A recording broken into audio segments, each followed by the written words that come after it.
Amara's hand trembled as she stood frozen in the marble hallway of the enormous mansion, her bare feet leaving muddy prints on the pristine white floor.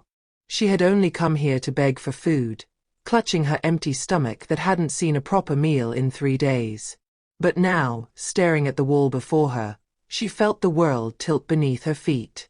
There, hanging in an ornate gold frame among dozens of other photographs, was a picture she knew as well as her own heartbeat.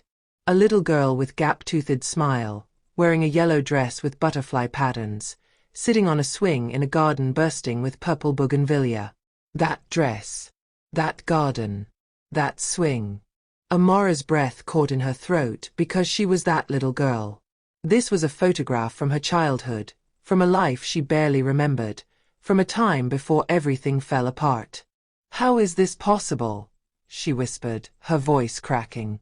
Her fingers reached toward the frame, trembling so violently she had to pull them back. Behind her, she heard footsteps approaching, heavy and deliberate. The security guard who had reluctantly let her into the service entrance was probably coming to throw her out. But Amara couldn't move. She couldn't tear her eyes away from that photograph, from the impossible reality staring back at her. The footsteps grew louder, closer. A deep voice called out, "Who's there?" "James, I told you no visitors today." Amara's heart hammered against her ribs. She should run. She should hide. But her legs felt like they were made of concrete. The footsteps stopped directly behind her. She could feel someone's presence, could hear breathing that seemed to pause mid-breath. Then, in a voice barely above a whisper, rough with emotion, the man said, "Dear God, Chioma." Amara spun around to face a tall man in his late 50s, wearing an expensive navy suit that probably cost more than she had seen in her entire 18 years on the streets. His face was lined with age and something else, something that looked like old grief. His eyes, deep brown and glistening with unshed tears, were locked on her face as if he were seeing a ghost. His hand came up to his mouth, and he staggered backward slightly, gripping the wall for support.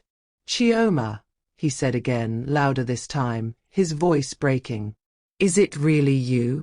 "My name is Amara," she managed to say, her own voice sounding strange and distant to her ears. "I don't know who Chioma is. I just came here to ask for food. But that photograph."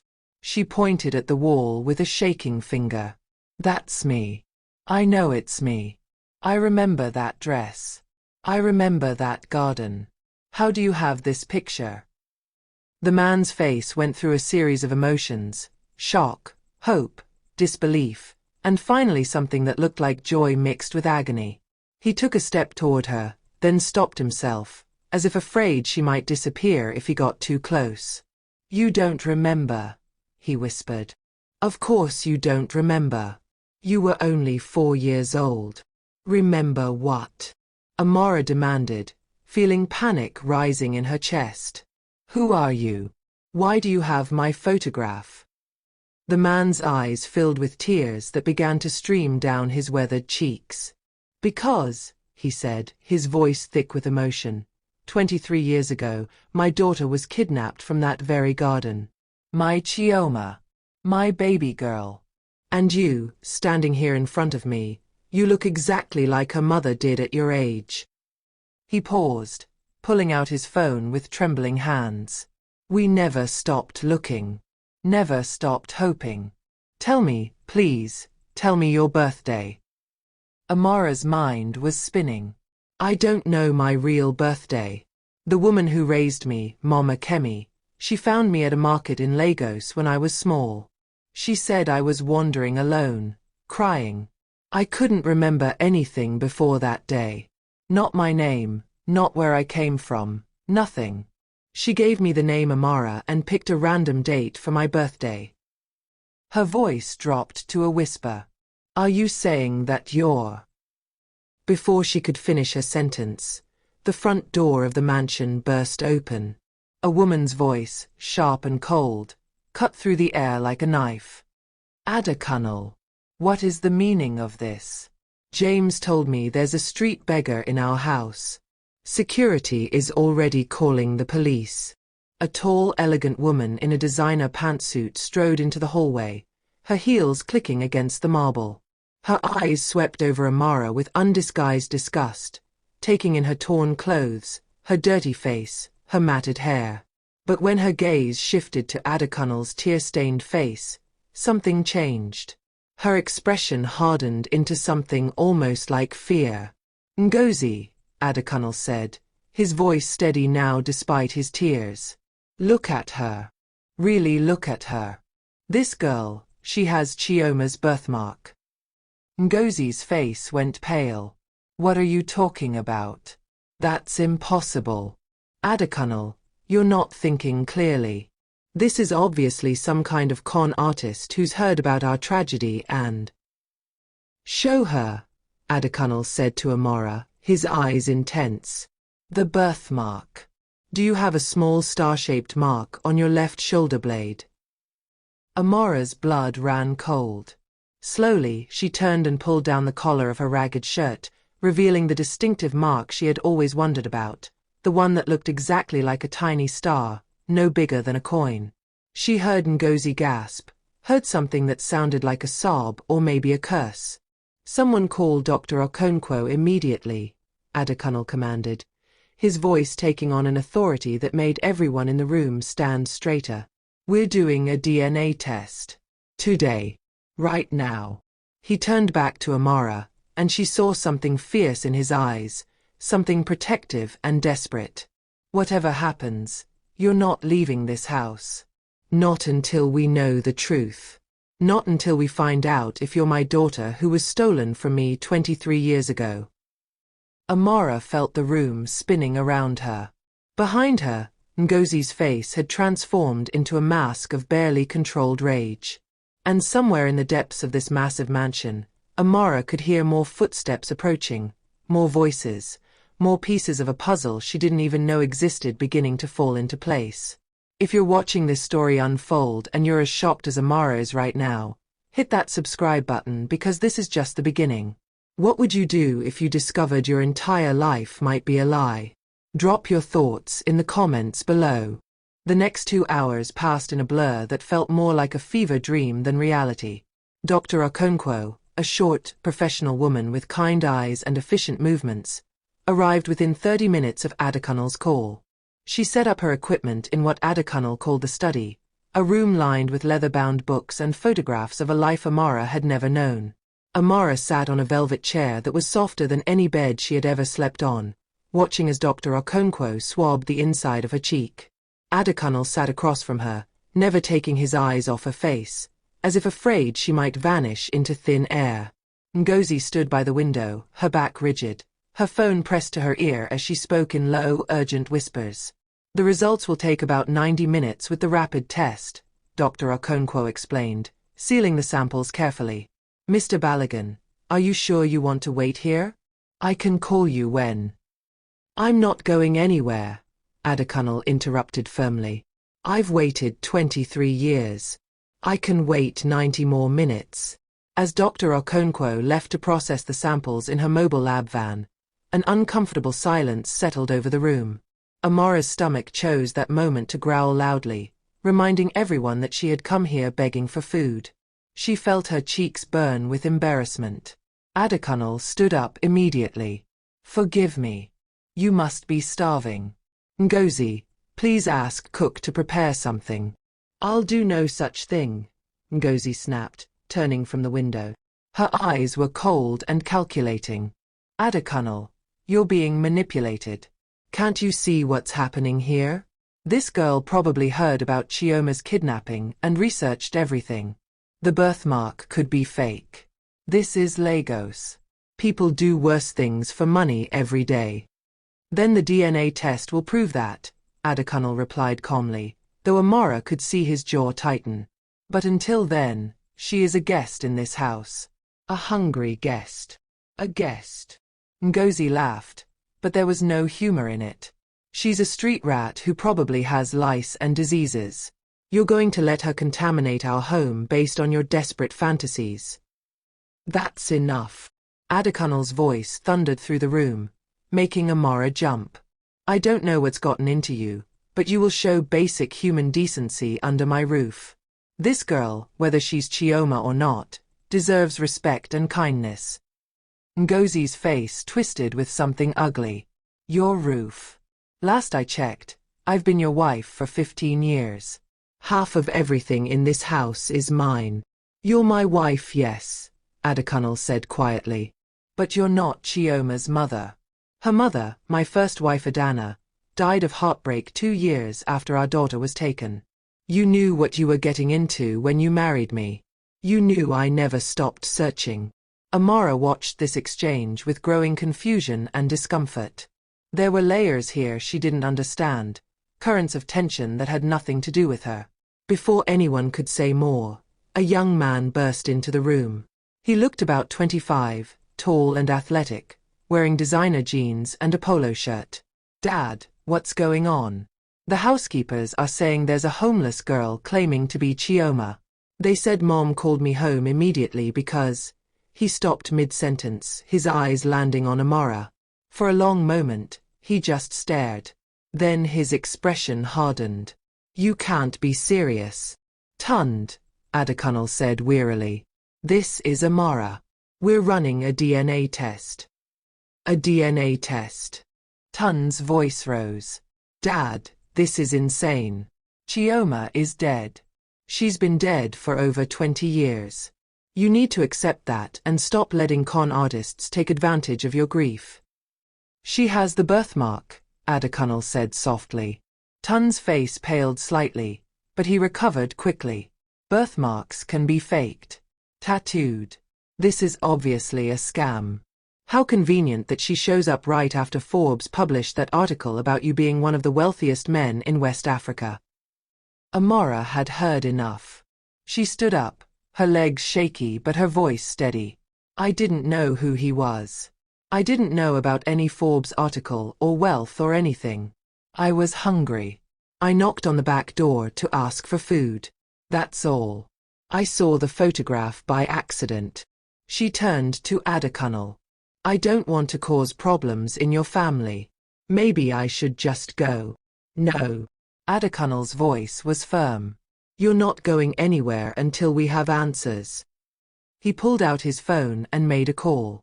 James. Have cook prepare a full meal and bring it to the study. Now, please. Within minutes, a frightened-looking man in a white uniform brought in a tray loaded with jollof rice, grilled chicken, fried plantains, and fresh fruit. The smell made Amara's head spin. She couldn't remember the last time she had seen so much food at once. Please eat, Adekunle urged gently. Amara didn't need to be told twice. She tried to maintain some dignity, but hunger won out. She ate quickly, barely tasting the food in her desperation to fill the gnawing emptiness in her stomach. When she finally looked up, she found all three of them watching her. Adekunle's eyes were soft with compassion. Ngozi's were filled with disgust. And Tund's held something else, calculation, maybe, or fear.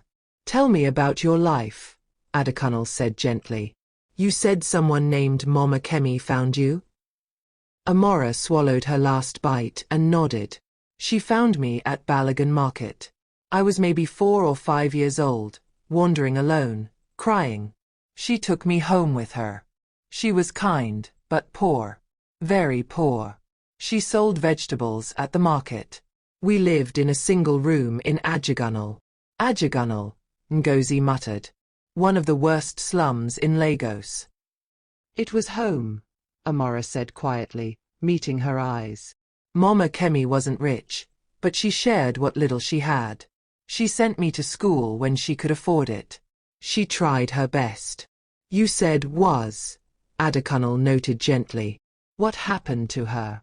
Amara's eyes filled with tears. She died 6 months ago. Malaria. We couldn't afford the hospital bills until it was too late. After she died, her family threw me out.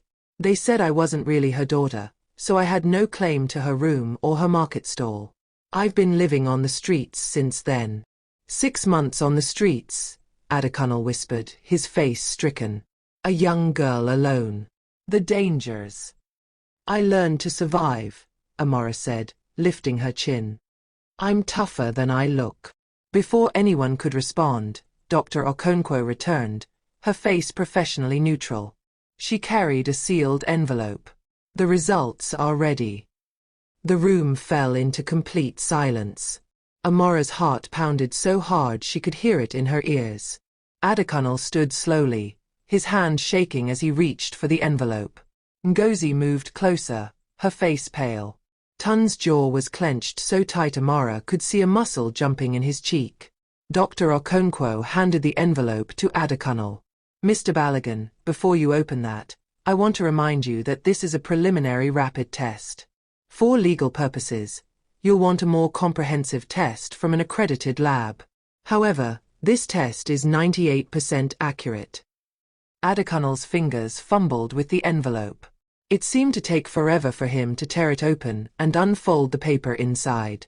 Amara watched his face as his eyes scanned the results. She saw the exact moment he read the critical information. His eyes widened. His hand came up to his mouth. And then, to her complete shock, this powerful billionaire, this titan of industry, collapsed to his knees and began to sob. She's mine, he choked out through his tears. The test is positive. She's my daughter. My Chioma is alive. My baby girl is alive. The room exploded into chaos. Adekunle crawled toward Amara, reaching for her hands. Chioma. My Chioma. You came home. After all these years, you came home. But Amara barely heard him. She was staring at Ngozi, whose face had gone from pale to grey. The woman looked like she might be sick. And then Amara's gaze shifted to Tund, who had gone completely still, his face blank except for his eyes. His eyes were filled with pure, undiluted hatred. This isn't over, Tund said quietly, his voice like ice. I don't care what that test says. There will be other tests. Investigations. This story doesn't add up. Tund. Adekunle looked up from where he knelt, his face shocked. This is your sister. Your father's child. How can you? My sister is dead, Tund interrupted. And you need to wake up before this imposter destroys everything we've built. He stormed out of the room, slamming the door behind him so hard the photographs on the wall rattled. Ngozi followed him without a word, but not before shooting Amara a look that promised consequences. Amara sat frozen, unable to process what was happening. Dr. Okonkwo quietly excused herself. And Adekunle remained on his knees before her, tears streaming down his face, holding her hands like they were the most precious things in the world. I'm sorry, he whispered. I'm so sorry, Chioma. I should have protected you. I should have found you sooner. But you're home now. You're finally home. But even as he spoke these words of joy and reunion, Amara felt a cold dread settling in her stomach. Because she had seen something in Tund's eyes, and in Ngozi's expression, something that told her this was far from over. Something that whispered this wasn't just about a long-lost daughter coming home. This was about power and money, and secrets that had been buried for 23 years. And someone in this mansion didn't want those secrets coming to light.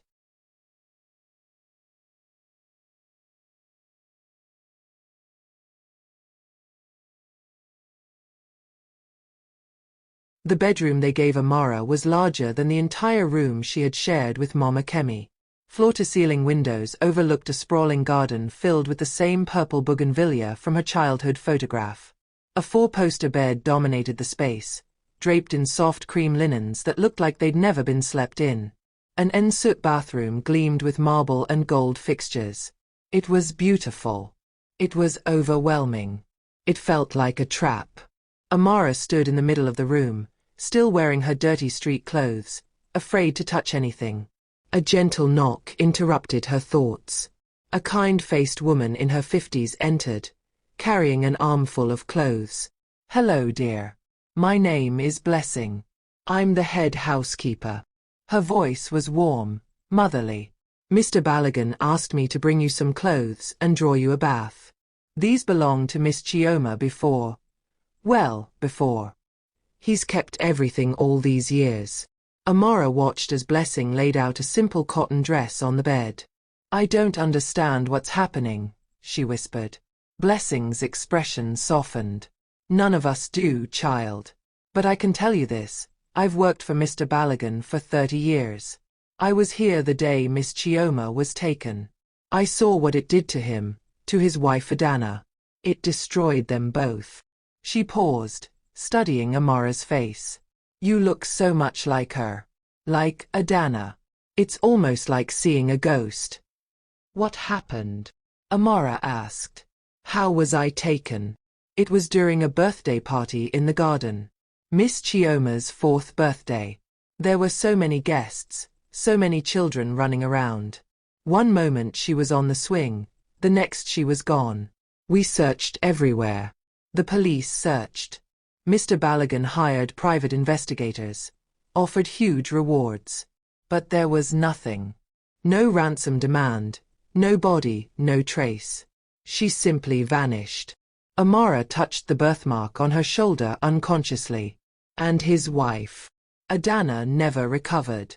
She blamed herself, fell into depression. 2 years later, she died. The doctors said it was pneumonia, but everyone knew it was really a broken heart." Blessing's eyes were sad. Mr. Balogun threw himself into work, built his business empire bigger and bigger. Then 5 years ago, he married Ms. Ngozi. She was his executive assistant. Young, ambitious. It wasn't a love match, but I think he was tired of being alone.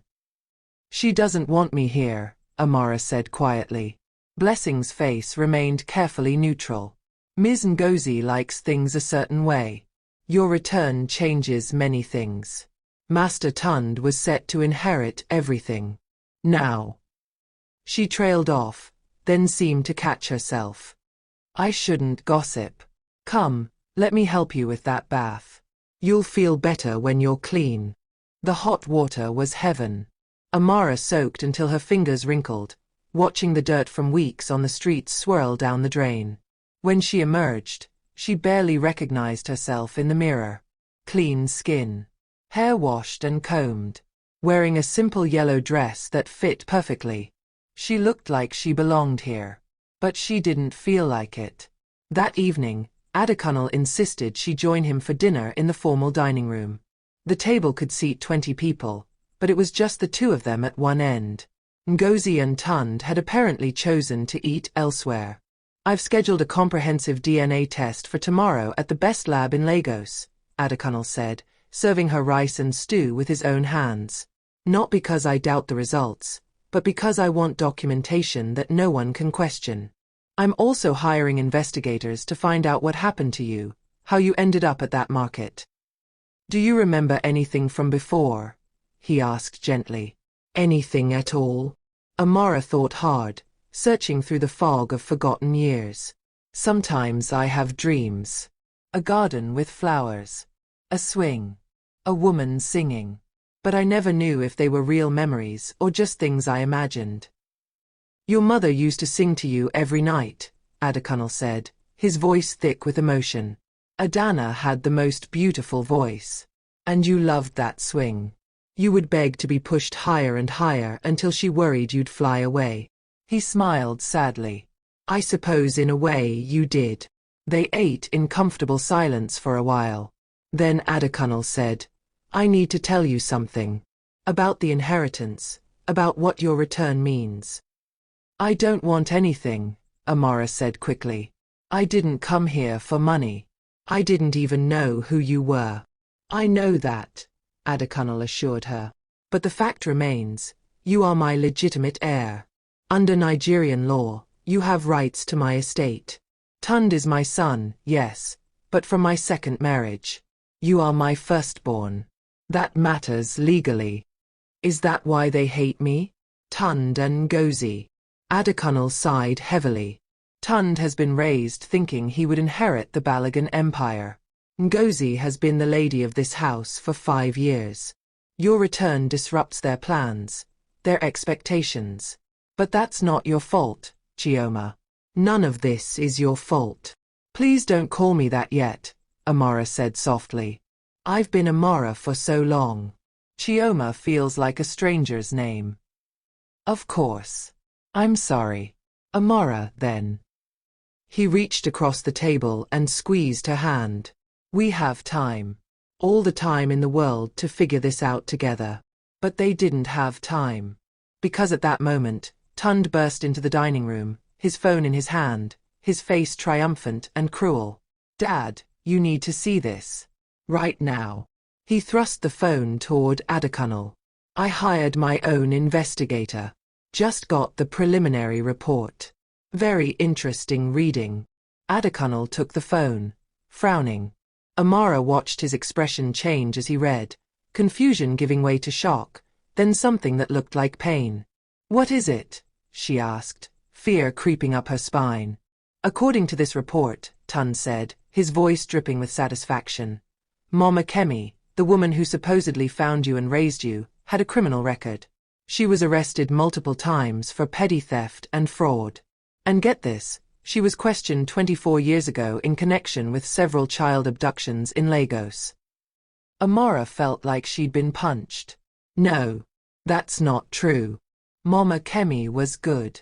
She was kind. She wouldn't. The report also shows she came into money around the time she supposedly found you, Tund continued relentlessly. Several large cash deposits into an account under a false name, but linked to her through fingerprints. Care to explain where a poor vegetable seller got that kind of money? I don't know, Amara whispered, her world tilting. I was a child. I didn't know about her past or her money or anything. Adekunle set the phone down carefully. His face was troubled, but when he looked at Amara, his eyes were still kind. This doesn't change the DNA test. You are my daughter. But it does raise questions about how you ended up with this woman. It raises more than questions, Tund pressed. It suggests Mama Kemi was involved in the kidnapping. Maybe she took Chioma herself. Maybe someone paid her to take the child and disappear. Either way, this girl grew up with a criminal. Who knows what she learned? What she was taught to do? That's enough, Tund, Adekunle said sharply. Is it? Dad, think about it. A woman with a history of child abduction suddenly has a little girl with no memory? Comes into mysterious money? And now that woman is conveniently dead, so we can't question her? This whole thing stinks. Amara stood up abruptly, her chair scraping against the floor. I loved Mama Kemi. She was the only mother I ever knew. I don't care what your report says. She fed me when she had no food for herself. She kept me safe. She sent me to school. Whatever happened before, whatever she may have done, she loved me. Or she kept you close because you were valuable, Tund shot back. Insurance policy, maybe? 23 years is a long time to wait, but with the Forbes article putting Dad's net worth at over $200 million, maybe she decided it was time to cash in. Then she died before she could execute her plan, so you came alone. Get out, Adekunle said quietly. Dad. I said get out. Adekunle's voice thundered through the room. That is your sister you're talking about. My daughter. Show some respect. Tund's jaw clenched, but he left, taking his damning phone with him. The silence he left behind was heavy and poisonous. I should go, Amara said, tears streaming down her face. I'm causing too much trouble. Your family is falling apart because of me. No. Adekunle stood and came around the table, pulling her into an embrace. My family was already broken, Amara. You didn't break it. If anything, you've exposed cracks that were always there. He held her as she cried. We'll investigate what happened.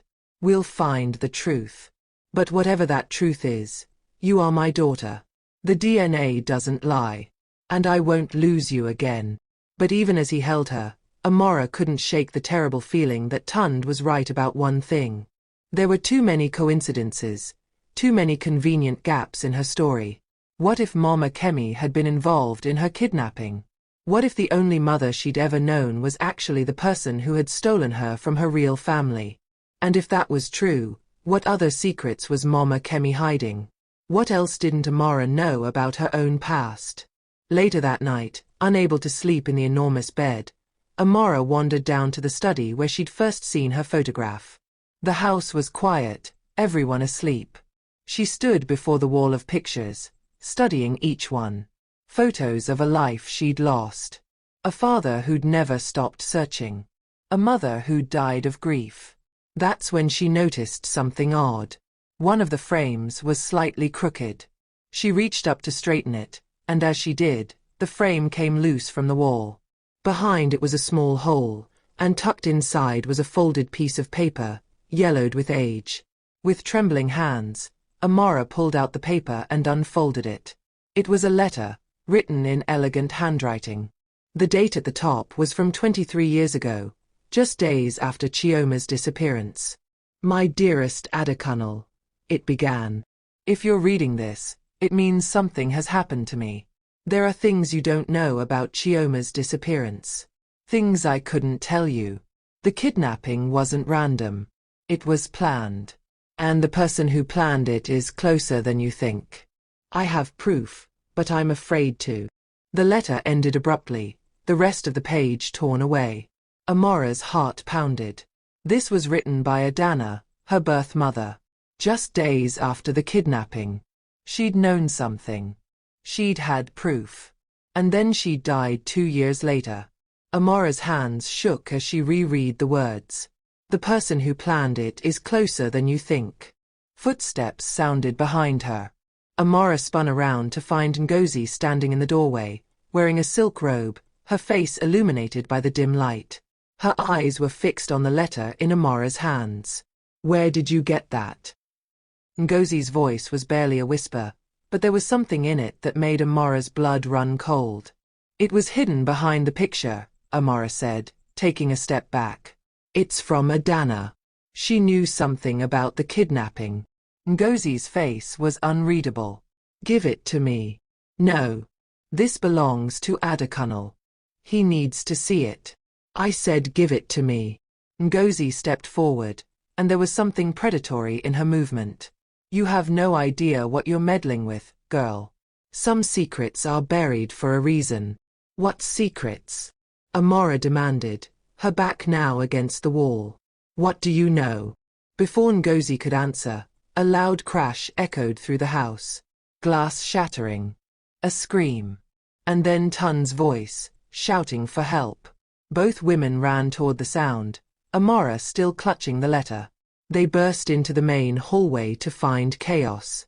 The front door was hanging open. Wind howled through the house. And there, lying at the foot of the grand staircase in a spreading pool of blood, was Adekunle. Comment below where you're watching from, and tell us what you think just happened. And if you're as hooked as we think you are, hit that like button and share this story with someone who loves a good mystery. Trust us, you won't want to miss what happens next. Amara's scream pierced the night air as she ran toward Adekunle's motionless body. Blood seeped from a gash on his head, staining the white marble beneath him. His eyes were closed, his breathing shallow and ragged. "Dad!" Tund was already kneeling beside him, his phone pressed to his ear. "Yes, this is an emergency. My father has fallen down the stairs. He's unconscious and bleeding. Send an ambulance to the Balogun residence immediately." Blessing appeared from somewhere, still in her nightclothes, carrying towels. She pressed one gently against Adekunle's head wound, her hands steady despite her tears. "Mr. Balogun, can you hear me? Please, sir, stay with us." Amara knelt on his other side, taking his hand. It was still warm, his pulse still beating beneath her fingers. "Please don't die," she whispered. "I just found you. Please. Get away from him," Ngozi hissed, suddenly beside her. "You did this. You brought chaos into this house, and now look what's happened. How dare you?" Amara turned on her, fury overriding her fear. "I was with you when we heard the crash. You know I didn't do this." "Maybe not directly," Ngozi said coldly. "But your presence here, this whole situation, it's driven him mad. He was probably agitated, not paying attention, and he fell. Tund looked up from his father, his face pale. The front door is wide open. Dad wouldn't have opened it in the middle of the night. Someone broke in. For the first time, they all turned to look at the door. It wasn't just open, the lock was damaged, the wood around it splintered. Someone had forced their way in, or forced their way out. Check the security footage, Ngozi ordered. Now. James, the security guard who had let Amara in that morning, appeared looking terrified. Ma'am, the security system was disabled about 20 minutes ago. Someone cut the power to the cameras. How is that possible? Tund demanded. This house has state-of-the-art security. Someone who knew the system, James said quietly. Someone who knew exactly where the main control panel was and how to bypass it. The implication hung in the air, heavy and accusing. Everyone in this house knew the security system. The ambulance sirens grew louder, and within minutes, paramedics were rushing through the door.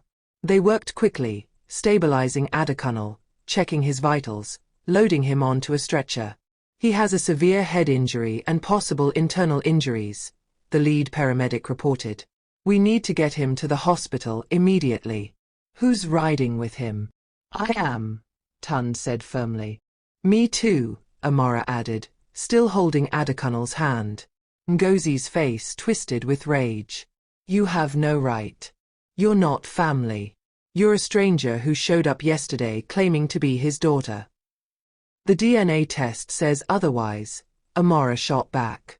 One preliminary test that could have been faked or tampered with, Ngozi countered.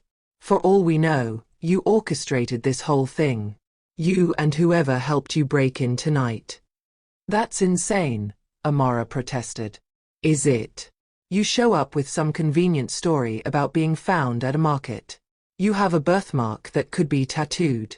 You manipulate my husband into believing you're his long-lost daughter. And the same night we discover your so-called adoptive mother was a criminal with a history of child abduction. My husband nearly dies under mysterious circumstances. That seems like quite a coincidence. Ma'am, we need to go now, the paramedic interrupted. His condition is critical. In the end, both Tund and Amara rode in the ambulance while Ngozi followed in her Mercedes. The ride to the hospital was tense and silent except for the beeping of medical equipment. Amara stared at Adekunle's pale face, willing him to open his eyes, to squeeze her hand, to give any sign that he would be okay. At the hospital, they were ushered into a private waiting room while Adekunle was taken into surgery. The doctor, a serious man with graying temples, explained that Adekunle had a skull fracture and possible brain swelling. The next few hours would be critical. The waiting was torture. Amara sat clutching the letter she'd found, the one from Adana that hinted at dangerous secrets. She read it over and over, trying to decipher what Adana had known, what proof she'd had. But the torn page left too many questions unanswered.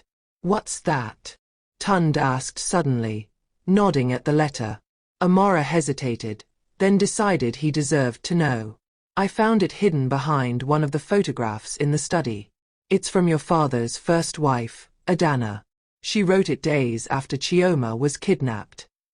She handed him the letter. Tund read it, his expression darkening with each word. She knew something. She had proof about who planned the kidnapping. He looked up at Amara. And you found this tonight? Right before Dad fell. I found it minutes before. Ngozi saw me with it. She was trying to take it from me when we heard the crash. Tund's eyes narrowed. Ngozi saw this letter?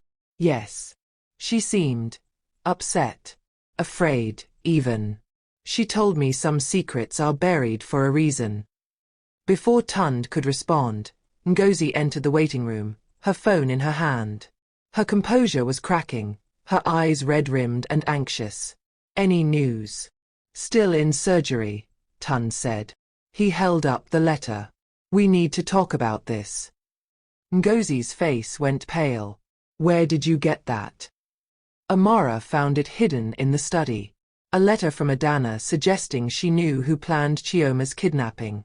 Interesting that Dad's accident happened right after this letter was discovered, don't you think? What are you implying? Ngozi's voice was sharp. I'm not implying anything. I'm stating facts. Someone disabled our security system tonight. Someone who knew exactly how to do it. Someone who had access to the house. And my father ends up at the bottom of the stairs with a letter in Amara's possession that suggests dangerous secrets about the kidnapping. You can't possibly think Ngozi started. I don't know what to think anymore, Tund interrupted. But I'm going to find out. I'm calling the police. This wasn't an accident. No, Ngozi said sharply. Then, more controlled, no police. Not yet.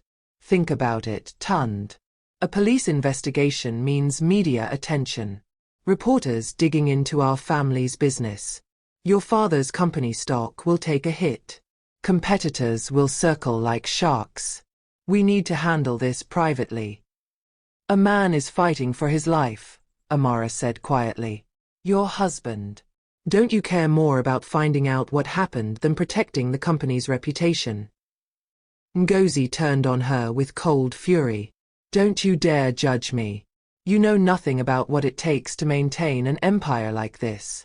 Nothing about the sacrifices required. What sacrifices? Amara pressed. What are you so afraid of people finding out? The tension in the room was suffocating. Tund looked between the two women, something shifting in his expression. Mother, he said slowly, and Amara noticed he'd never called Ngozi that before. Tell me you had nothing to do with what happened tonight. How can you even ask me that? Ngozi's voice cracked. I love your father. I've stood by him for 5 years. That's not an answer. Before Ngozi could respond, the surgeon entered, still in his scrubs, his mask pulled down. His face was grave. Mr. Balogun made it through surgery, but the next 24 hours are critical. The head injury was severe. We've reduced the brain swelling, but there's a risk of complications. He's in a medically induced coma to allow his brain to heal. Can we see him? Tund asked. One visitor at a time, briefly. But I need to warn you, he's not responsive. He may not be able to hear you. Tund stood. I'll go first. After he left, Amara and Ngozi sat in hostile silence. Finally, Ngozi spoke, her voice low and venomous. You should have stayed wherever you were. In the gutter where you belonged. Coming here was a mistake that's going to cost you more than you can imagine. Is that a threat? It's a promise. I don't know what your game is, girl, but I've worked too hard and too long to let some street urchin with a convenient story destroy everything I've built. I don't want anything from you, Amara said wearily. I just want to know who I am. I want to understand what happened to me. Some truths are better left buried, Ngozi said. Adana learned that the hard way. Amara's head snapped up. What do you mean? Are you saying Adana's death wasn't natural? Ngozi's face shuttered. I mean that pursuing dangerous questions leads to dangerous answers. Adana was obsessed with finding out who took her daughter. That obsession consumed her, destroyed her health, and ultimately killed her. If you're smart, you won't make the same mistake. You know something, Amara accused. You know what Adana discovered. I know that I want my husband to survive the night, Ngozi said, standing. And I know that if he dies, you'll have no protection in this house. No one to believe your claims or defend your rights. Think about that. She left the waiting room, her heels clicking down the hospital corridor. Amara sat alone, her mind racing.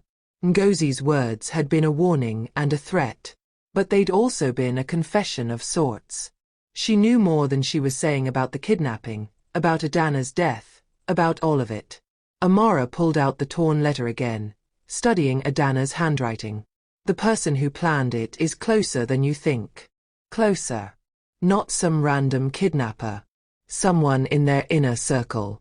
Someone with access to the house, to Chioma, to the family's routines and security.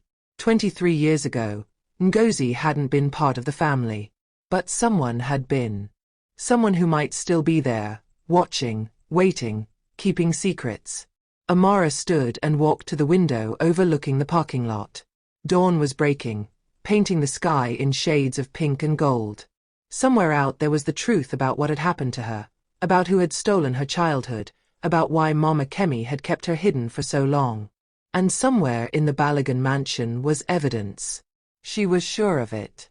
Adana had written that she had proof. If that proof still existed, if it hadn't been destroyed in the 23 years since Adana's death, then Amara needed to find it. But first, she needed Adekunle to survive. Because without him, she was alone in a house full of people who wanted her gone. And if tonight had proven anything, it was that someone was willing to kill to keep their secrets buried. Her phone buzzed with a text from an unknown number. With trembling hands, she opened it. Stop asking questions, or next time it won't be Adekunle at the bottom of those stairs. Leave the house and disappear, or you'll disappear permanently. This is your only warning.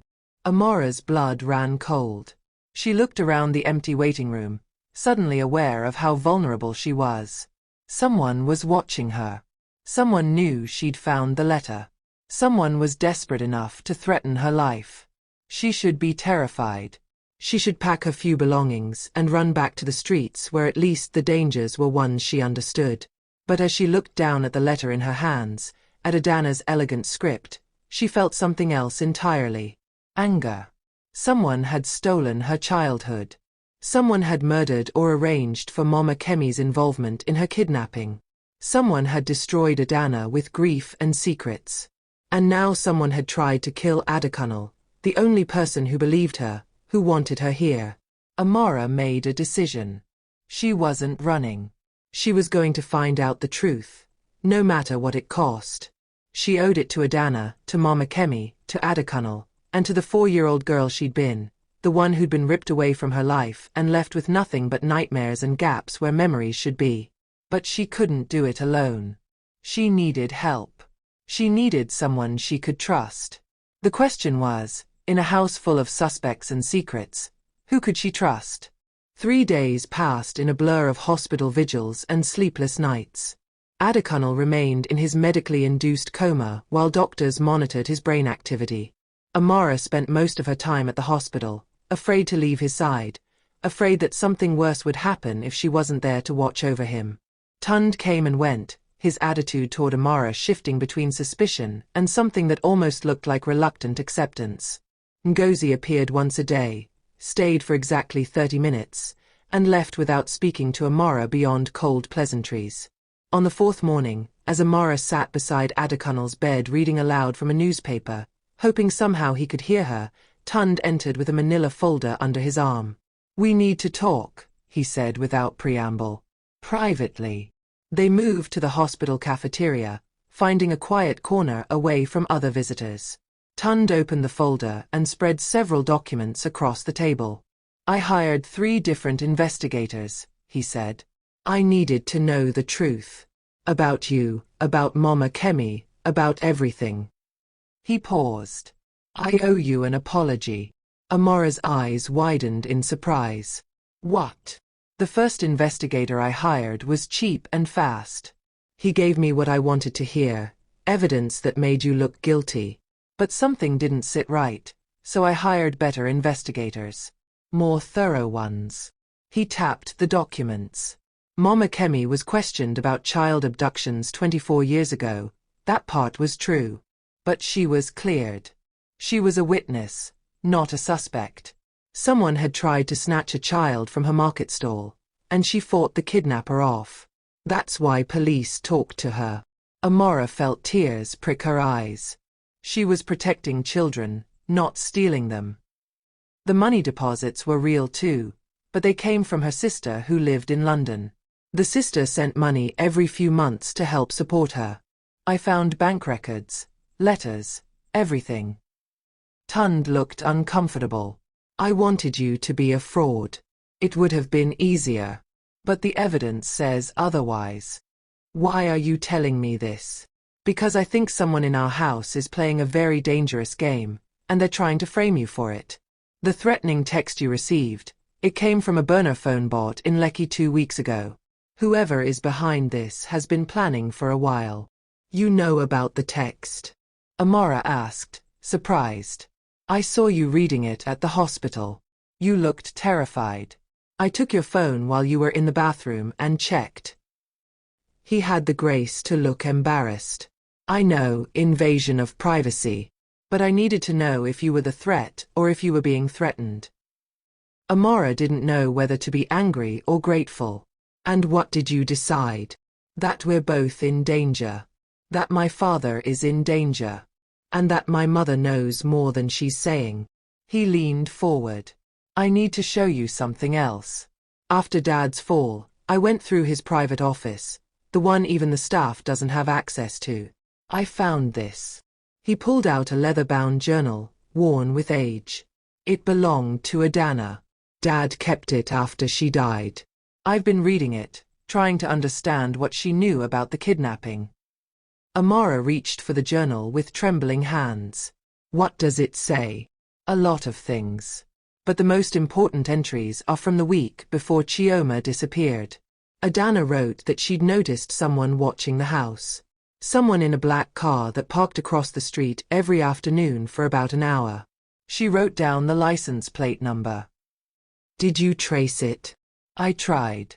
The car was registered to a rental company that went out of business 15 years ago. But I did find something interesting. The rental was paid for by a corporate account belonging to Balagan Industries. Amara's blood ran cold. Someone at your father's company? Or someone with access to company funds, which narrows it down to senior executives and family members. Tun's jaw clenched. Adana also wrote that she'd hired a private investigator to look into the car. His name was Detective Olyamide Taiwo. I found him. He's retired now, living in Ibadan. I called him this morning. What did he say? That he needs to see us in person. He wouldn't talk over the phone. Said phones aren't secure. He wants us to come to Ibadan today. Tund checked his watch. It's a 2-hour drive. We could go meet with him, and be back before evening. Amara looked back toward the elevators that led to Adekunal's room. I don't want to leave him. The doctors said the next critical period won't be for at least 12 hours. They're going to try bringing him out of the coma tomorrow morning. We have time, and we need answers. Tun's expression was grim. Whoever did this to my father will try again if he wakes up and can identify them. We need to figure out who we're dealing with before that happens. Amara made her decision. Okay. Let's go. They didn't tell Ngozi where they were going. Tund simply informed the household staff that they'd be out for the afternoon. They took his Range Rover, and as they pulled out of the hospital parking lot, Amara couldn't shake the feeling that they were being watched. The drive to Ibadan took them through bustling Lagos streets, past street vendors and overladen buses, through neighborhoods that ranged from gleaming high-rises to sprawling slums. Amara watched it all through the window, thinking about Mama Kemi, about the life she'd lived in those streets. Had she known the truth about Amara's identity? Had she kept her hidden deliberately? What are you thinking about? Tund asked. Mama Kemi. Wondering if she knew who I really was. The investigator found something else, Tund said carefully. About a year after she supposedly found you at the market, Mama Kemi received a visit from a lawyer. He gave her a large sum of money, payment for keeping you safe and hidden. The lawyer has since died, but I found his old records. The payment came from an anonymous trust. Amara turned to stare at him. Someone paid her to keep me? To protect you, maybe. Or to keep you away from someone. The payments continued every year until she died.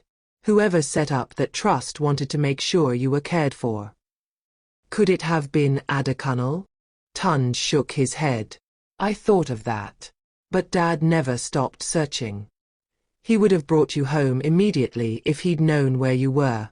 No, this was someone else. Someone who knew you were alive but wanted you to stay hidden.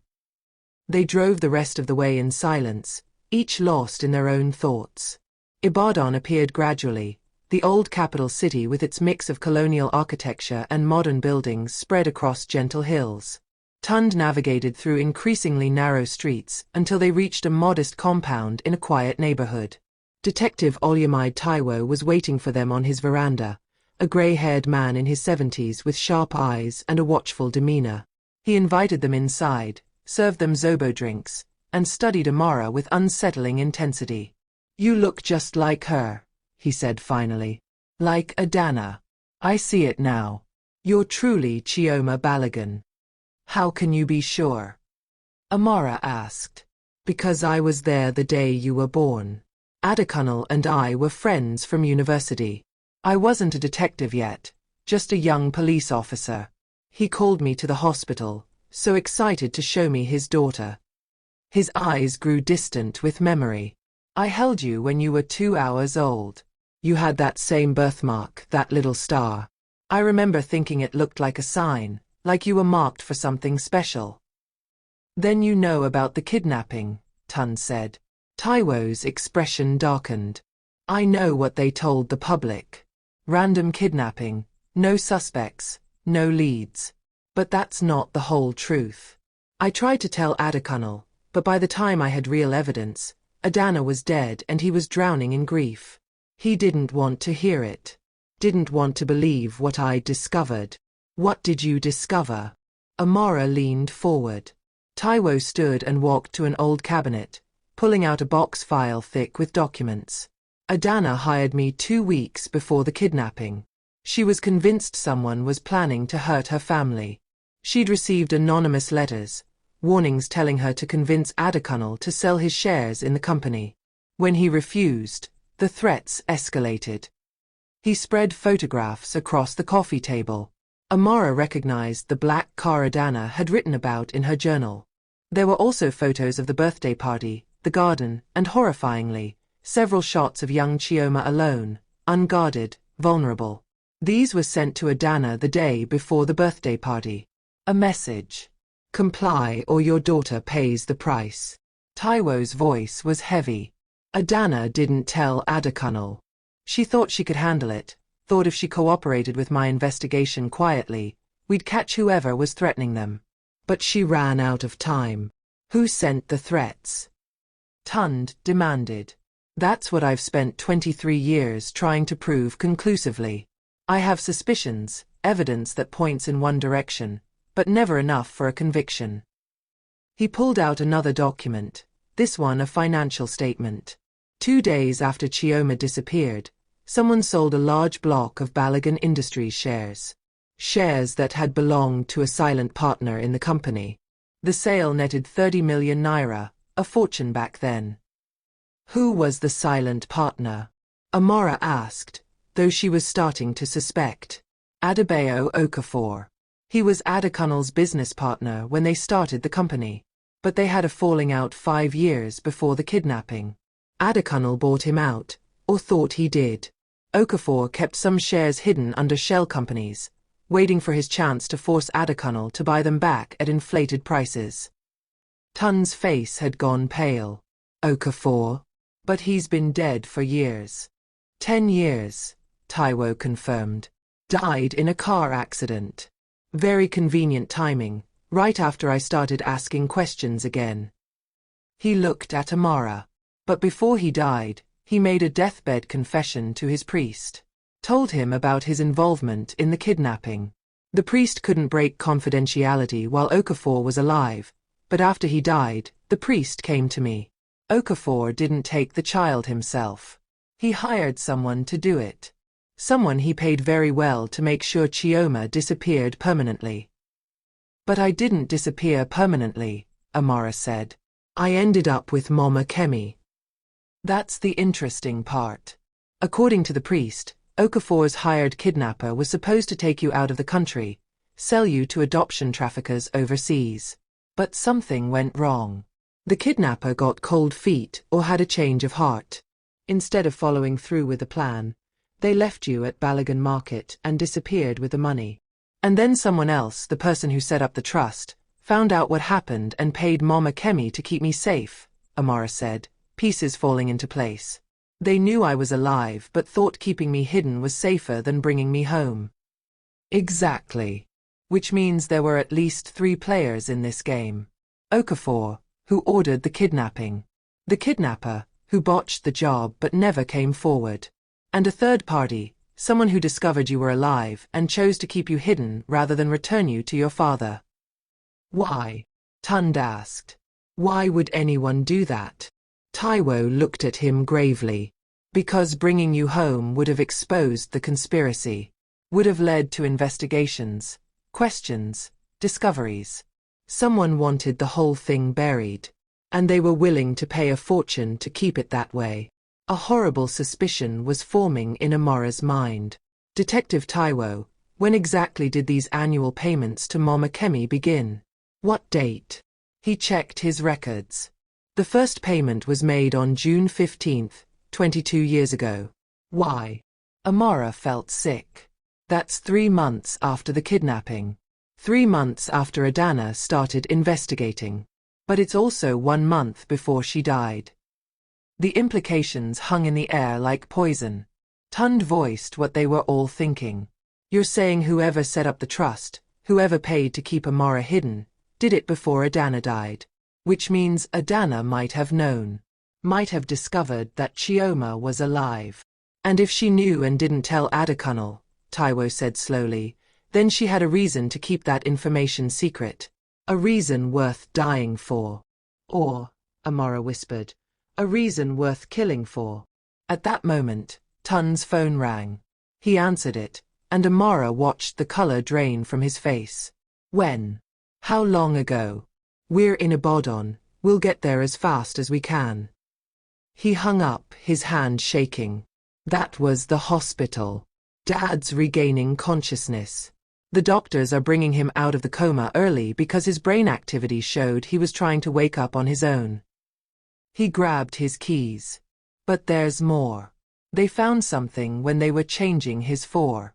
Someone had tampered with his medication. If the nurse hadn't caught it, the dose would have been lethal. They made the 2-hour drive in 90 minutes. Tund's knuckles white on the steering wheel as he navigated through Lagos traffic with reckless determination. Detective Taiwo sat in the back seat, making phone calls to old contacts in the police force, trying to arrange protection for Adekunle. When they screeched into the hospital parking lot, Amara's heart was pounding so hard she could barely breathe. They ran through the corridors, Taiwo's police credentials getting them past security faster than normal visitor protocols would allow. But when they burst into Adekunle's private room, they found it empty. The bed was made with fresh linens. All the medical equipment was gone. For one terrible moment, Amara thought they were too late, that he had died while they were racing back from Ibadan. Where is he? Tund grabbed a passing nurse. Adekunle Balogun, he was in this room. Where did they take him? The nurse checked her tablet, frowning. Mr. Balogun was moved to the ICU on the 4th floor about an hour ago. The doctor will want to speak with family before you see him. They found Dr. Adeyemi, the neurologist overseeing Adekunle's care, outside the ICU. His face was grave as he pulled them aside. Mr. Balogun is awake, but confused and agitated. He keeps trying to tell us something, but his speech is still affected by the trauma. He's asking for someone named Chioma repeatedly. That's me, Amara said. I need to see him. I should warn you, he's very weak. The medication tampering we discovered could have caused serious complications. We're lucky the nurse caught it when she did. Dr. Adeyemi's expression darkened. I've reported the incident to hospital administration and the police. We've also moved Mr. Balogun to a private ICU room with restricted access. Only immediate family on an approved list. Good, Tund said. Add Detective Oluyemide Taiwo to that list. He's investigating the case. Taiwo showed his retired police credentials and explained the situation to Dr. Adeyemi, who looked increasingly alarmed. You're saying someone in this hospital deliberately tried to kill my patient?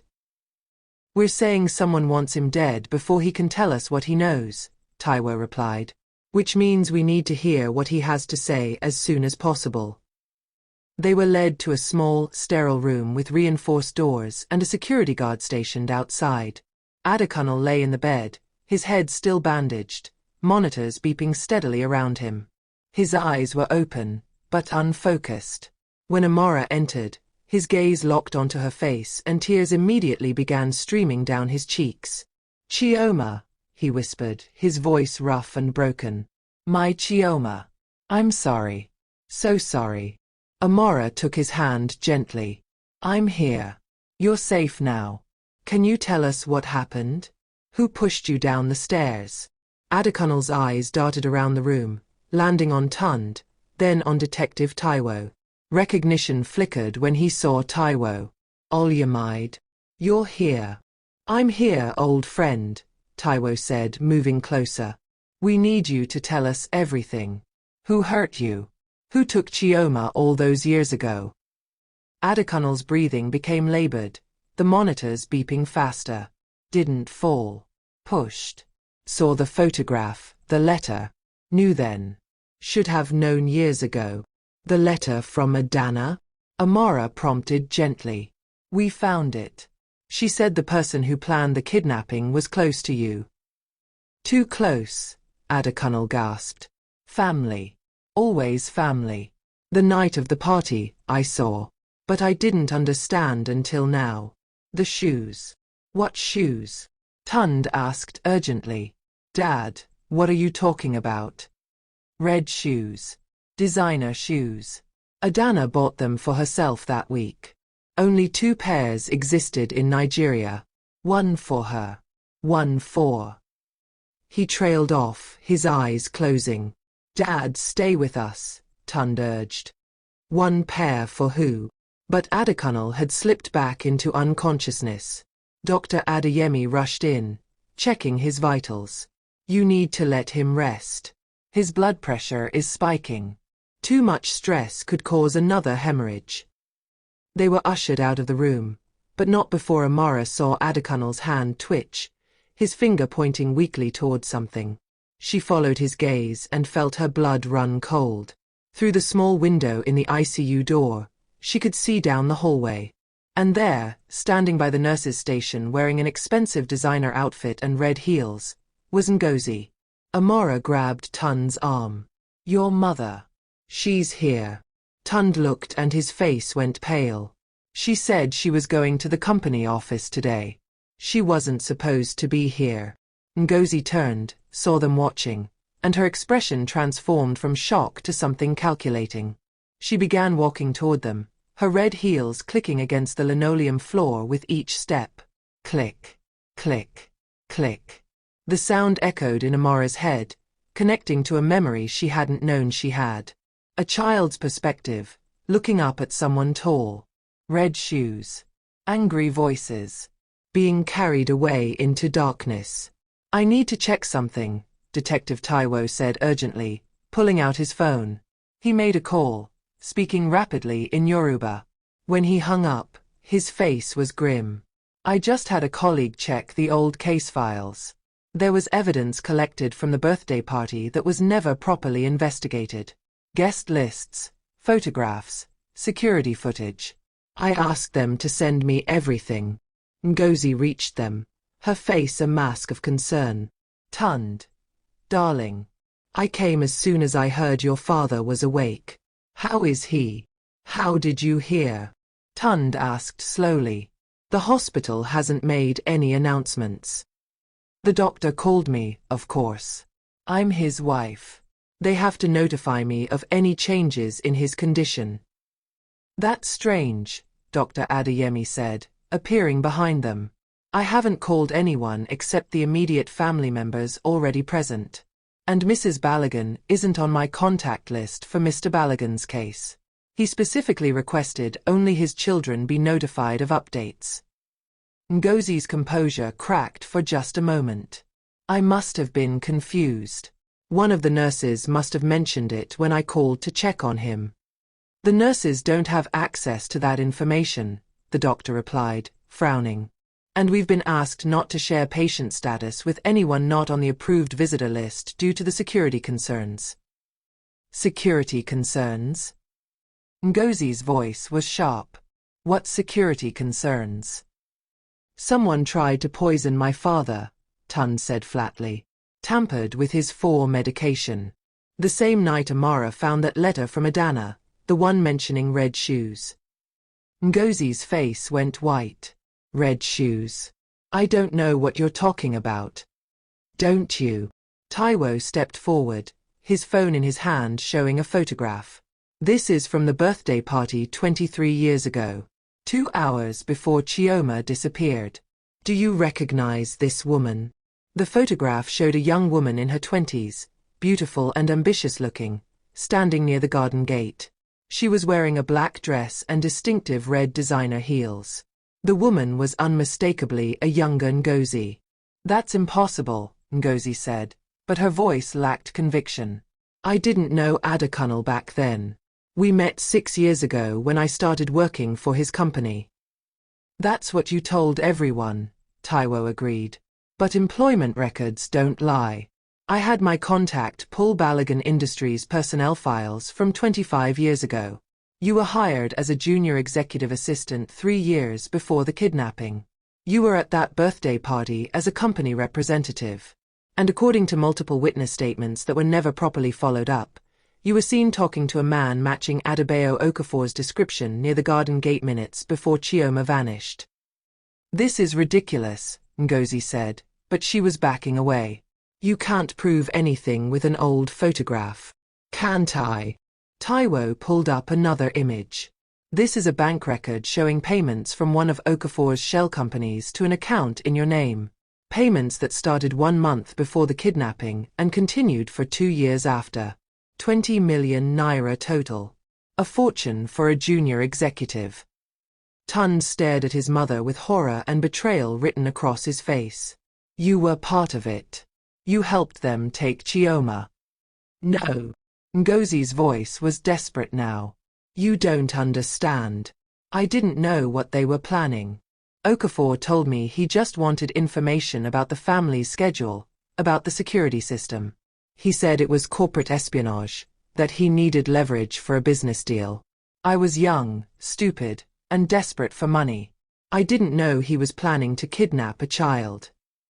But you figured it out after, Amara said quietly, pieces falling into place. When Chioma disappeared, you knew what you'd helped cause. That's why you took the money and disappeared from Adakunal's life for years. I was trying to fix it. Ngozi cried. When I realized what happened, I spent years searching for you. I hired investigators, followed leads. When I finally discovered you were alive, living with that woman in Ajagunal, I set up the trust. I paid to keep you safe and hidden because bringing you home would have exposed everything. Would have destroyed Adakunal when he was finally starting to heal. Or would have exposed your guilt, Tun said coldly. So you kept her hidden and then worked your way back into Dad's life. Married him. Made yourself indispensable. All while keeping the secret that you knew where his daughter was all along. I loved him, Ngozi insisted. I genuinely loved him. And I kept Chioma safe. I made sure she was cared for. Until she showed up on your doorstep, Taiwo said. Then you panicked. Because if Adakunal discovered the truth, if he found out you'd known where his daughter was for all those years, he'd destroy you. So you tried to discredit her, frame her as a con artist. And when that didn't work, I didn't push him down those stairs. Ngozi shouted. I would never hurt Adakunal. Never. Then who did? Amara demanded. Because someone broke into that house, disabled the security system, and tried to kill him right after I found that letter. Someone who knew what the letter meant, who knew what secrets were about to come out. Someone who had as much to lose as you did, Tund added, staring at his mother. Or maybe someone you called when you panicked, someone you asked for help. Ngozi's phone buzzed. She looked at it and her face went ashen. No. Oh God, no. What is it? Taiwo demanded. A text. From. She showed them the screen with a shaking hand. The message was from someone named O, and it read, failed again. The old man is awake. Time to disappear. Our deal is done. Who is O? Amara asked. Okafor's son, Ngozi whispered. Omololu Okafor. He's been blackmailing me for years, threatening to expose my involvement in the kidnapping unless I paid him and gave him information about the family. When Chioma showed up, he told me he'd handle it. I thought he meant he'd help prove she was a fraud. I didn't know he would try to kill Adekunle. I swear I didn't know. Where is he? Tund grabbed her arm. Where is Omololu right now? Before Ngozi could answer, the lights in the corridor went out. Emergency lighting kicked in, bathing everything in an eerie red glow. An alarm began blaring. Through the chaos, they heard screaming from the direction of Adekunle's room. Amara ran without thinking, bursting through the ICU door. The security guard was on the ground, unconscious or worse. Inside Adekunle's room, a man stood over the bed, holding a syringe filled with clear liquid, poised above Adekunle's foreline. The man turned, and Amara recognized him from photographs in the house. Omololu Okafor, probably in his early 40s, with his father's cold eyes and calculating expression. Stay back, he warned. I don't want to hurt anyone else. This is just business. Cleaning up my father's mistakes. By murdering an innocent man? Amara said, inching closer. By protecting what's mine. My father built half of Balogun Industries. He was cheated out of his share. And I won't let some street girl and a delusional old man take what I've been owed for decades. Behind Amara, she heard Tund and Taiwo entering. But Omololu was faster. He plunged the syringe toward the foreline. Amara didn't think. She lunged forward, grabbing his arm.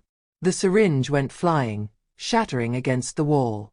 Omololu shoved her hard, and she crashed into the monitors. But the distraction was enough. Tund tackled him from behind, and Taiwo was calling for security, for police, for anyone who could help. In the struggle, Omololu pulled a knife. I'm not going to prison for this. Not for cleaning up a mess that should have been finished 23 years ago. He slashed wildly, catching Tund across the arm. Blood bloomed on his shirt. But before he could strike again, Ngozi was there, slamming a metal bedpan against Omololu's head with all her strength. He dropped like a stone. Hospital security arrived seconds later, followed by police. Omololu was handcuffed, still groggy but conscious enough to understand he was caught.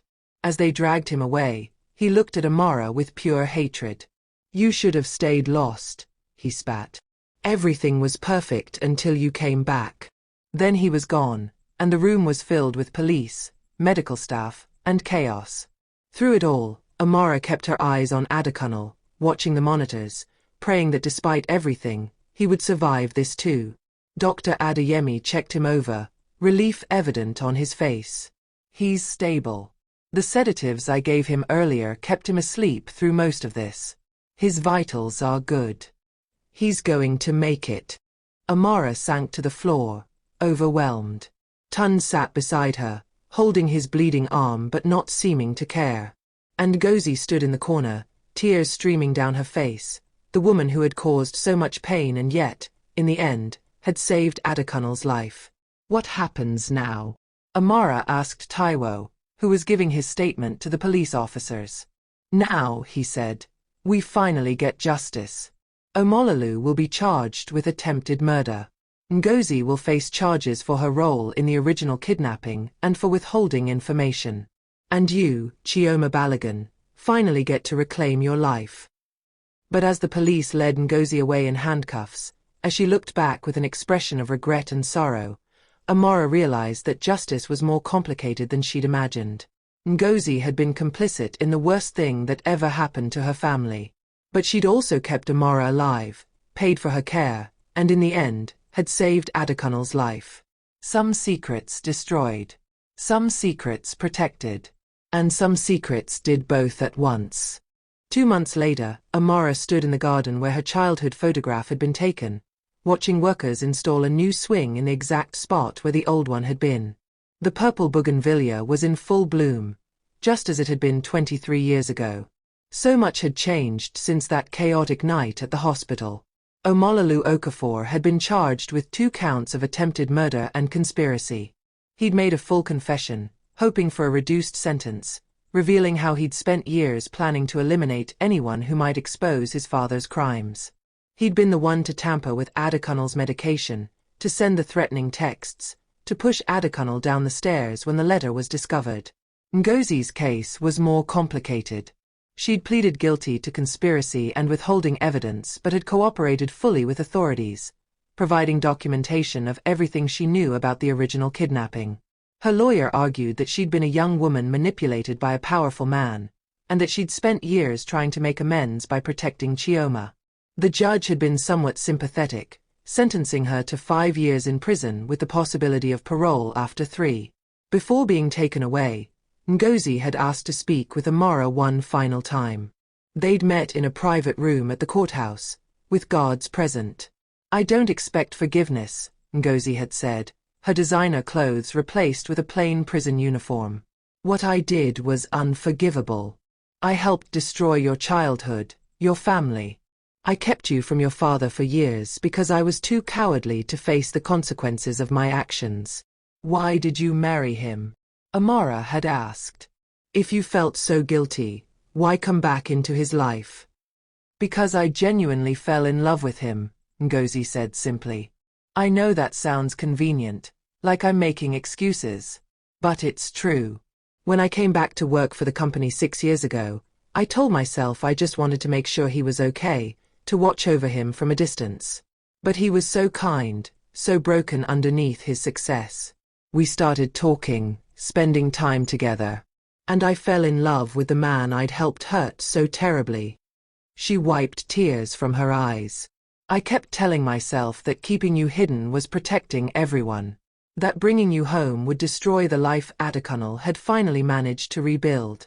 But really, I was just protecting myself."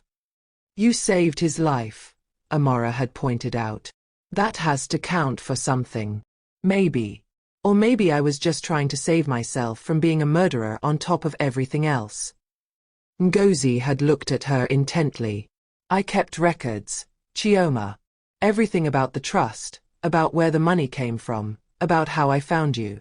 I gave it all to Detective Taiwo. Your father deserves to know the full truth about how I kept you safe all those years, even if I did it for selfish reasons." Now, standing in the garden, Amara thought about forgiveness and redemption.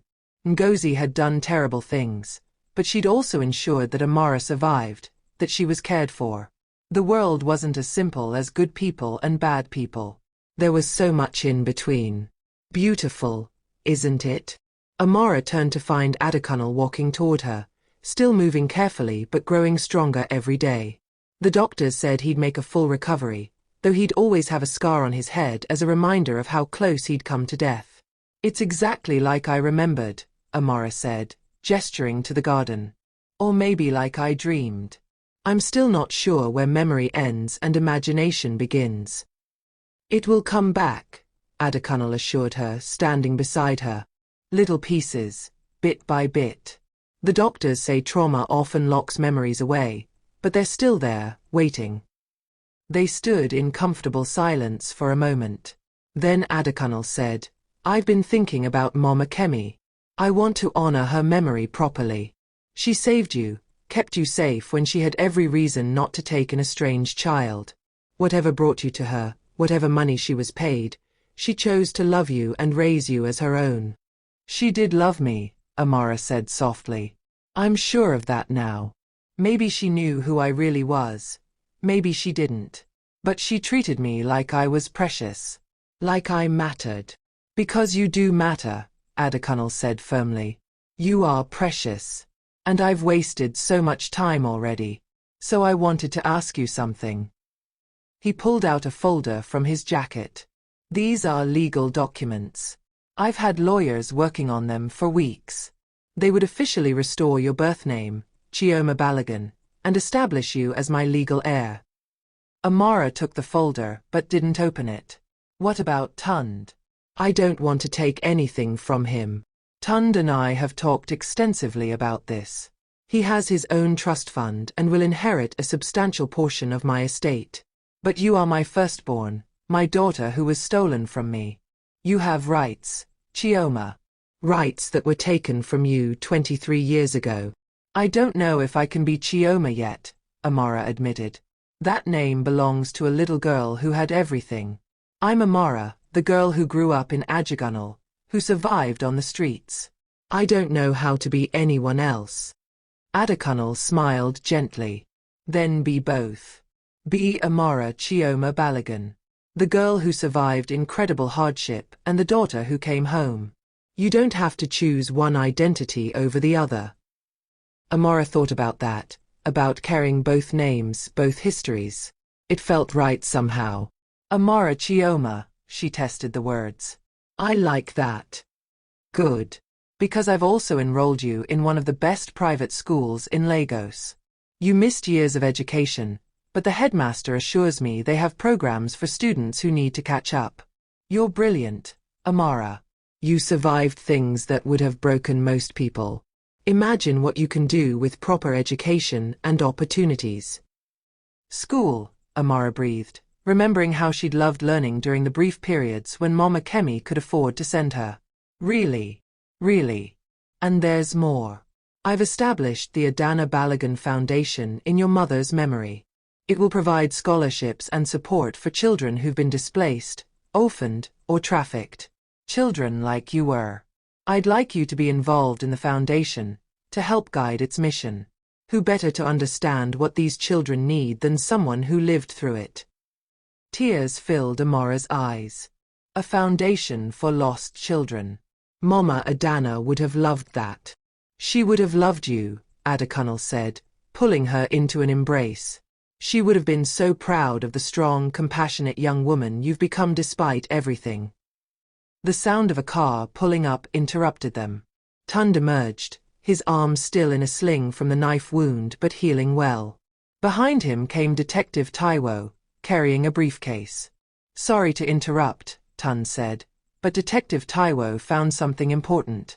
Something we all need to see. They moved inside to Adekunle's study, the room where this whole journey had begun. Taiwo opened his briefcase and pulled out an old video cassette. This was in the evidence boxes from the original investigation, he explained. Security footage from the birthday party. I had it digitally restored and enhanced using modern technology. There's something on here that we all missed 23 years ago.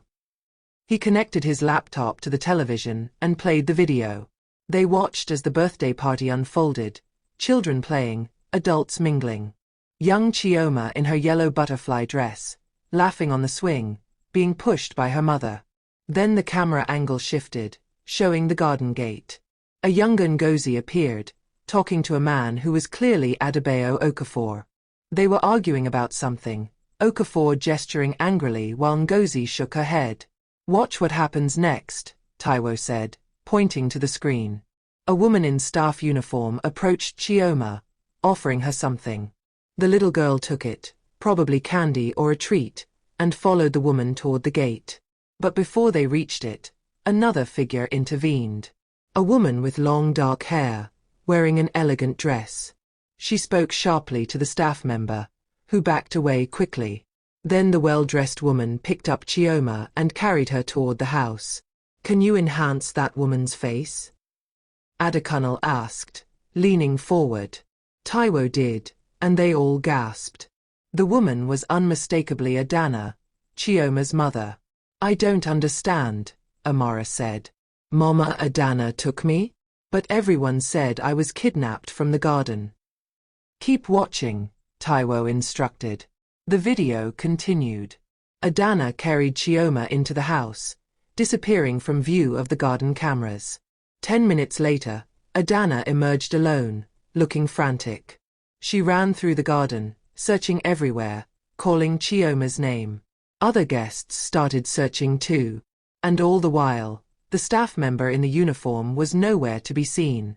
Adana wasn't kidnapping you, Adekunle said, his voice thick with emotion. She saw someone trying to take you and she intervened. She brought you into the house to keep you safe. But then something happened inside. Someone else took you from her.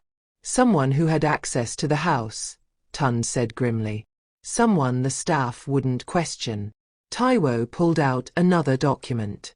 I've been investigating everyone who was working in the house that day. Most of the staff have moved on or passed away, but I found one woman, the former head housekeeper. She's in a nursing home now, but her memory is sharp.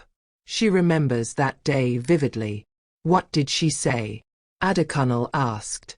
She said that Adana brought Chioma inside and took her to the master bedroom, telling the child to hide in the closet and not come out no matter what. Then Adana went back outside to confront whoever had sent that staff member to lure Chioma away. But while she was gone, someone else entered the bedroom. Someone who knew the house layout perfectly. Who? Amara demanded. According to the housekeeper, it was Okafor himself. He had a key to the house from his business partner days. He went straight to the bedroom, found Chioma, and carried her out through a side entrance. He put her in a car where the fake staff member was waiting. That woman was the kidnapper for hire, the one who was supposed to traffic Chioma overseas but got cold feet. She took Chioma to Balagan Market and left her there instead. So Mama Adana tried to save me, Amara whispered. She knew something was wrong. She tried to protect me. And it haunted her until the day she died, Adekunle said, tears streaming down his face. She blamed herself for not being able to stop them, for not getting back to you in time. She died thinking she'd failed you. But she didn't fail, Amara insisted. She tried. She fought for me. And because she hid me in that closet first, because she delayed them even for those few minutes, maybe that's what made the kidnapper change her mind. Maybe those few minutes were enough for the woman to see me as a real child, not just a commodity. They sat in silence, processing this new understanding of the past. Adana hadn't been a victim who lost a child through negligence. She'd been a mother who recognized danger and tried to protect her daughter, who fought against powerful enemies and paid the ultimate price. There's one more thing, Taiwo said. The housekeeper told me that Adana left something for Chioma. A letter and a gift, sealed in a box, with instructions that it should only be given to her daughter if she ever came home. The housekeeper kept it all these years, afraid to give it to Adekunle because she didn't want to cause him more pain. He pulled out a small wooden box, beautifully carved with butterflies. Inside was a letter in Adana's elegant handwriting and a delicate gold necklace with a pendant shaped like a star. With trembling hands, Amara opened the letter and read aloud. My dearest Chioma, if you're reading this, it means you've come home. It means you survived whatever terrible thing happened to you, and you found your way back to your father. I want you to know that I loved you more than life itself. Every moment with you was a blessing. You were my sunshine, my joy, my reason for everything. If I'm not there with you, it means I failed to protect you, and that failure cost me everything, including my life. But I need you to know that I tried. I saw the danger and I tried to save you. I hope that counts for something. This necklace belonged to my mother, your grandmother. The star represents hope, the belief that even in the darkest night, there is light to guide us home. Wear it and remember that you are loved, you are wanted, and you are worthy of every good thing life has to offer. Be brave, my darling girl. Be strong. Be kind. And know that somewhere, somehow, I am watching over you, so proud of the woman you've become. All my love, forever and always, your mama. Amara's tears fell onto the paper, but she didn't try to stop them. Adekunle and Tund were crying too, mourning the woman who'd fought so hard to protect her family, the woman whose love had transcended death itself. Amara lifted the necklace from the box. The star pendant caught the light, gleaming like it had been waiting 23 years for this moment. Adekunle helped her fasten it around her neck, and she could feel the weight of it, the history, the love. She knew, Amara said softly. Somehow she knew I'd come home. A mother always knows, Adekunle replied. She never stopped hoping. She never stopped believing. Over the following weeks, Amara began to truly settle into her new life. She started school, struggling at first with subjects she'd missed but discovering she had a natural aptitude for mathematics and languages. She made friends, though she was careful about who she trusted, that street wisdom never quite leaving her. Tun surprised everyone by becoming fiercely protective of his sister. The resentment and suspicion had melted away, replaced by genuine affection. He helped her navigate the complex social world of Lagos's elite, taught her which fork to use at formal dinners, and made sure everyone knew that anyone who disrespected Amara Chioma Balogun would answer to him. The Adana Balogun Foundation officially launched with Amara as its spokesperson. She gave speeches about her experience, about surviving trauma and finding hope. She visited shelters and schools, talking to children who'd been displaced or orphaned, letting them know they weren't alone. And slowly, carefully, more memories returned. The sound of her mother's voice singing lullabies. The smell of her father's cologne when he'd come home from work and lift her high in the air. The feeling of absolute safety and love that had defined her first 4 years of life. One evening, 6 months after her return, Amara stood at her bedroom window looking out at the city lights of Lagos. Behind her on the walls hung photographs from both her lives. Pictures of little Chioma with her parents, alongside newer photos of Amara with Mama Kemi, with street children who'd been her friends, with the life she'd lived in Ajigunle. She was both people now.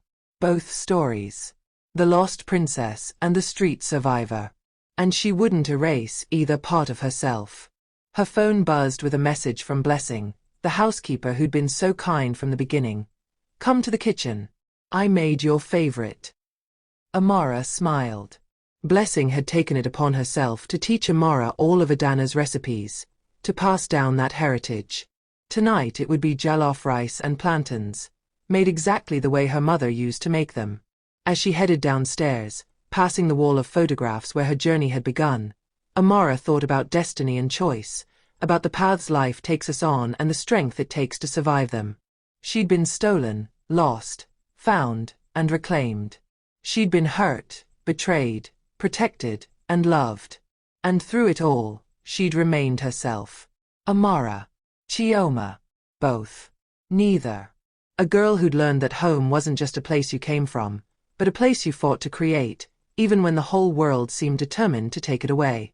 She touched the star pendant at her throat, feeling her mother's love across the years. And she knew, with absolute certainty, that she was exactly where she was meant to be. The homeless girl who'd knocked on a mansion door begging for food had found something far more precious than a meal. She'd found her identity, her history, her family, and herself. And no one, no matter how powerful or determined, could ever take that away from her again. As she entered the warm, fragrant kitchen where Blessing waited with open arms and a full plate, Amara smiled. Because she finally understood what home really meant. It wasn't about the mansion, or the money, or the name. It was about belonging. It was about love that persisted even through tragedy and time. It was about the people who saw you, truly saw you, and chose to keep you safe. Mama Kemi had done that in Ajigunle.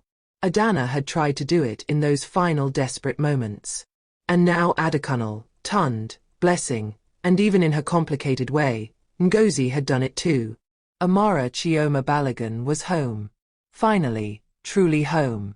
And her story, which had begun with loss and trauma, had transformed into something else entirely.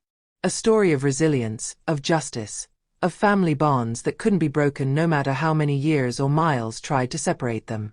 And as she sat down to eat, surrounded by the warmth of people who loved her, Amara knew that this wasn't an ending at all. It was a beginning. The first chapter of the life she was going to build, carrying both her histories with pride, honoring both the mothers who'd loved her, and stepping into a future that was finally, blessedly, her own. The end. If this story touched your heart, if Amara's journey made you think about family, identity, and the power of never giving up, then please subscribe to this channel and hit that notification bell. Share this video with everyone you know who loves powerful stories about survival and redemption. And leave a comment telling us what part of Amara's story resonated with you the most. Your engagement helps us bring you more incredible stories like this one. Thank you for watching, and remember, no matter how lost you feel, there's always a path home.